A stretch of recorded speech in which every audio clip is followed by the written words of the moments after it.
महर्षि दुर्वासा का नाम आते ही मन में एक ऐसी छवि उभरती है जिसमें अग्नि समान तेज, तप द्वारा तपे हुए संकल्प और धर्म की रक्षा के लिए उठे हुए कठोर कदम दिखाई देते हैं। वे केवल एक ऋषि नहीं थे, बल्कि सनातन धर्म में अनुशासन, सत्य और चेतावनी का जीवंत स्वरूप थे। उनकी कठोरता के पीछे हमेशा किसी गहरे उद्देश्य का प्रकाश था। वे जहां भी जाते, वहां का वातावरण बदल जाता था। लोग सचेत हो जाते थे क्योंकि वे जानते थे कि ये ऋषि केवल बाहरी आचरण नहीं देखते, बल्कि मन के भीतर छिपे दोषों तक पहुंच जाते हैं। दुर्वासा को समझने के लिए उनके जीवन की गहराई में जाना आवश्यक है। उनका जन्म भगवान शिव के अंश से हुआ था और वे महर्षि अत्रि तथा माता अनुसुईया के पुत्र थे। जन्म से ही उनके भीतर अत्यंत तेज और असाधारण मानसिक शक्ति थी।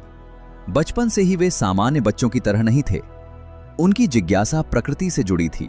पवन, अग्नि, जल, आकाश और पृथ्वी के तत्वों को वे सहज रूप से समझ लेते थे। हर घटना को वे साधारण दृष्टि से नहीं, बल्कि व्यापक, गहन और आध्यात्मिक नजर से देखते थे। यही विशेषताएं आगे चलकर उन्हें उन ऋषियों की श्रेणी में ले गईं, जिनकी उपस्थिति मात्र से वातावरण बदल जाता था। उम्र बढ़ने के साथ उनका एक ही लक्ष्य रहा, धर्म, मर्यादा और संयम की रक्षा। वे पृथ्वी पर घूमते रहते थे।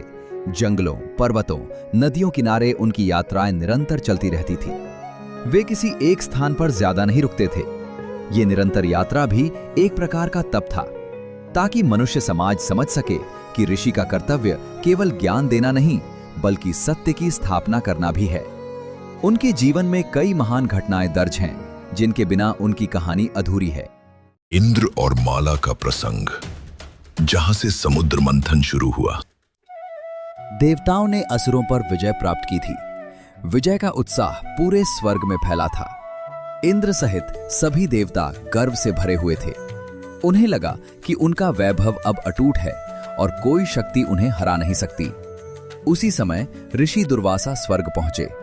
उनके हाथ में एक दिव्य माला थी। ये माला मां लक्ष्मी के आशीर्वाद से प्राप्त हुई थी। ये माला समृद्धि, सौभाग्य और स्थिर वैभव का प्रतीक थी। दुर्वासा ने ये माला इंद्र को दी और कहा, ये लक्ष्मी की कृपा है, इसे आदर से स्वीकार करो। इंद्र ने अभिमान में आकर माला को गंभीरता से नहीं लिया। उसने इसे लापरवाही से अपने हाथी ऐरावत के सिर पर रख दिया। ऐरावत ने उसे सूंड से फेंक दिया और माला जमीन पर गिर गई। ये दृश्य देखकर ऋषि दुर्वासा शांत नहीं रहे। उन्हें लगा कि इंद्र ने न केवल माला का अपमान किया, बल्कि लक्ष्मी के आशीर्वाद का भी अनादर किया है। दुर्वासा क्रोधित हो गए। उन्होंने इंद्र को श्राप देते हुए कहा, हे इंद्र, जब तुम्हें लक्ष्मी के प्रतीक का सम्मान नहीं, तो तुम्हारे बीच से लक्ष्मी चली जाएंगी और तुम्हारा वैभव नष्ट हो जाएगा। तुम्हारी शक्ति क्षीण हो जाएगी और देवता अपनी ताकत खो बैठेंगे। ये श्राप तुरंत असर करने लगा। देवताओं का तेज कम होने लगा। इंद्र का साम्राज्य कमजोर पड़ गया। असुरों ने हमला कर दिया और देवता पराजित होने लगे। स्वर्ग पर संकट गहराने लगा। इंद्र को तब समझ आया कि अभिमान पतन का कारण होता है और ऋषियों के दिए हुए आशीर्वाद को कभी हल्के में नहीं लेना चाहिए। यही घटना आगे चलकर समुद्र मंथन की नींव बनी और उसी मंथन से अमृत, धन्वंतरी, माता लक्ष्मी और कई दिव्य वस्तुएं निकली। संसार की दिशा बदल गई। एक छोटी सी असावधानी ने एक महान घटना को जन्म दिया, जो आगे चलकर ब्रह्मांड के संतुलन के लिए आवश्यक सिद्ध हुई। जब ऋषि दुर्वासा ने दिया शकुंतला को श्राप। यह कहानी कालिदास की महान कृति अभिज्ञान शाकुंतलम की वो घटना है जिसने शकुंतला और दुष्यंत के प्रेम को एक कठिन परीक्षा से गुजारा। कण्व ऋषि के आश्रम में पली बढ़ी शकुंतला सौम्य, सरल और सौंदर्य व गुणों से संपन्न थी। शिकार के दौरान राजा दुष्यंत आश्रम पहुंचे और शकुंतला के स्वभाव, विनम्रता और दिव्य व्यक्तित्व से प्रभावित हो गए। दोनों के बीच प्रेम जन्मा और कण्व ऋषि की अनुमति से गंधर्व विवाह संपन्न हुआ। दुष्यंत राज्य के कार्यों के कारण लौट गए, लेकिन जाते समय उन्होंने पहचान के रूप में अंगूठी दी और शकुंतला को साथ लाने का वचन दिया। समय बीतता गया। शकुंतला प्रेम की स्मृतियों में इतनी डूब गई कि बाहरी संसार का ध्यान कम हो गया। एक दिन महर्षि दुर्वासा आश्रम आए। वे तेजस्वी और शीघ्र क्रोधित होने वाले ऋषि माने जाते थे। उस समय शकुंतला दुष्यंत की यादों में खोई हुई थी, इसलिए उसने न ऋषि को देखा न प्रणाम किया। दुर्वासा ने इसे अपमान समझकर शाप दिया कि जिस व्यक्ति के बारे में वो सोच रही है वही उसे भूल जाएगा। आश्रम वासियों की विनती पर ऋषि ने कहा कि यदि दुष्यंत के हाथ में कोई पहचान का चिन्ह आए तभी स्मृति लौटेगी। बाद में कण्व ऋषि ने शकुंतला को दुष्यंत के पास भेजा, लेकिन मार्ग में उसकी अंगूठी नदी में गिर गई। महल पहुंचने पर दुष्यंत ने उसे नहीं पहचाना। शाप पूर्ण हो चुका था। शकुंतला व्यथित होकर वन में चली गई, जहां बाद में उसका पुत्र भरत जन्मा।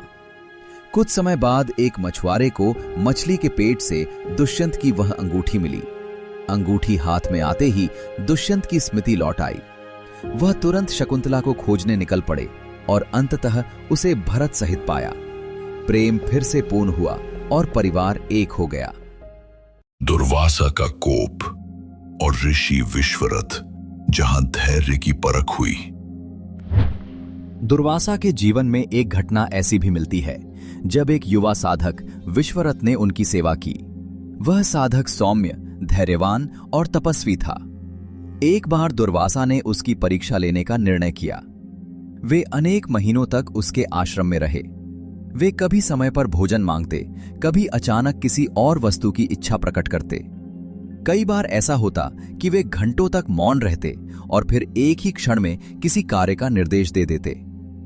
किसी साधारण व्यक्ति के लिए यह व्यवहार कठिन हो सकता था, लेकिन विश्वरथ ने कभी धैर्य नहीं खोया। वह हर कार्य को श्रद्धा के साथ करता रहा। अंततः दुर्वासा ने देखा कि विश्वरथ के भीतर अद्भुत स्थिरता और शांति है। उन्होंने उसे आशीर्वाद दिया कि वह आगे चलकर प्रकृति के तत्वों को नियंत्रित करने की क्षमता प्राप्त करेगा। आगे चलकर वही साधक राजा विश्वामित्र बना, एक ऐसा महर्षि जिसने अपने तप से त्रिकाल को हिला दिया। दुर्वासा की इस परीक्षा से यह स्पष्ट होता है कि वे किसी को नुकसान पहुंचाने नहीं आते थे, बल्कि ये देखने आते थे कि मनुष्य के भीतर कितना धैर्य और सच्चाई है। दुर्वासा का तप, स्वभाव और उद्देश्य। दुर्वासा की कठोरता को केवल क्रोध मानना भूल होगी। वे हर घटना में सीख छुपा कर जाते थे।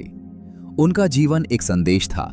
मनुष्य यदि प्रकृति से जुड़ जाए, तप करे, सत्य का पालन करे और अहंकार से दूर रहे, तो वह असंभव प्रतीत होने वाले कार्य भी कर सकता है।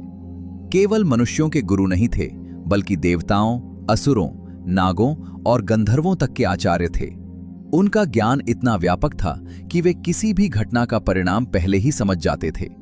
उनका क्रोध त्वरित था, लेकिन वह क्रोध ज्ञान से उपजा था। वह किसी का विनाश नहीं करता था, बल्कि उसके भीतर छिपे दोषों को दूर करता था। दुर्वासा का स्वभाव अग्नि जैसा दिखता था, लेकिन उनके भीतर करुणा समुद्र जैसी गहरी थी। उनका हर शाप, हर चेतावनी और हर परीक्षा व्यक्ति को जागृत करने के लिए होती थी। दुर्वासा का अंतिम तप और अंतर्ध्यान। अपने जीवन के अंतिम समय में दुर्वासा एक घने वन में तप कर रहे थे। उनके चारों ओर नीरवता थी। पक्षियों की आवाज भी जैसे उनके ध्यान का सम्मान कर रही थी। उनका ध्यान इतना गंभीर था कि प्रकृति स्थिर हो गई। कहते हैं, जब उन्होंने अपने प्राण ब्रह्म में समर्पित किए, तब आकाश में प्रकाश फैल गया। उनका शरीर धरती पर नहीं गिरा, वो प्रकाश में परिवर्तित होकर ब्रह्मांड में विलीन हो गया।